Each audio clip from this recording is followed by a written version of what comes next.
বলেন রাদিতু বিল্লাহি রাব্বা ওয়া বিল ইসলামি দীনা ওয়া বি মুহাম্মাদিন রাসূলা। আমরা এটা জানি কিনা, মুখস্থ আছে যে এইটার ফজিলত, এটার যে মর্ম, এটা ধারণ করা এটা সবচেয়ে বড় জিনিস। যে ব্যক্তি, নবীজি বলছেন রাদিতু বিল্লাহি রাব্বা, যে ব্যক্তি আল্লাহ তাআলাকে রব হিসেবে মেনে নিয়ে সন্তুষ্ট, ওয়া বিল ইসলামি দীনা, ইসলাম ধর্মকে ধর্ম হিসেবে মেনে নিয়ে সন্তুষ্ট, মুহাম্মদ সাল্লাল্লাহু আলাইহি সাল্লামকে রাসূল হিসেবে, নবী হিসেবে মেনে নিয়ে সন্তুষ্ট, তাহলে তার জন্য জান্নাত ওয়াজিব।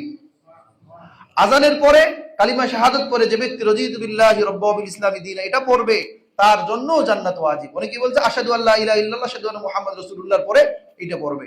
যাই হোক, যখনই পড়বে তার জন্য জান্নাত ওয়াজিব। আর এক হাদিসের মধ্যে আসছে যে ব্যক্তি সকাল এবং সন্ধ্যা রাদিতু বিল্লাহি রাব্বা ওয়া বিল ইসলামি দীনা ওয়া বি মুহাম্মাদিন নাবিয়্যা ওয়া রাসূলা তিনবার পাঠ করবে, যে আল্লাহ তাআলা কিয়ামতের ময়দানে তাকে সন্তুষ্ট করে দিবেন। সুবহানাল্লাহ।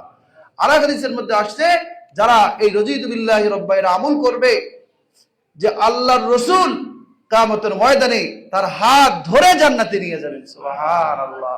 এজন্য এটা আমল করার চেষ্টা করব এবং এটার যে মর্ম এটা আমরা অনুধাবন করার চেষ্টা করব। আল্লাহ তাআলা আমাদের সকলকে ইসলামের বিধিবিধানগুলো সঠিকভাবে মানার এবং আমল করার তৌফিক